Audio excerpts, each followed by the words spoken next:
मेहरारू जानू बाबा आयल बनी आ जकरा भी लइका उइका नहीं खसा उतना बड़ी अच्छा से देखभाल करते हैं। चले के पूछ लियल जा।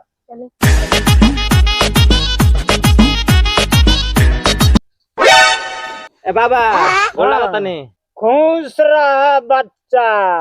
बाबा हमनी के शादी के 1 साल हो गईल, बच्चा नहीं खसा होत, कौन उपाय बताई। उपाय तो बच्चिया बड़ा सिंपल बा।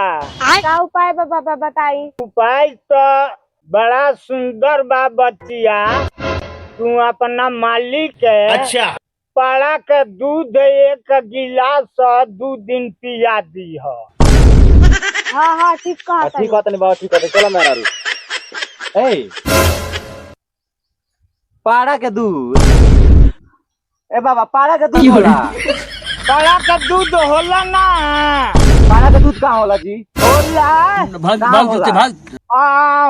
ओकरा ओढ़िया दो देहिया में से ना हदर दूधवा गिरला।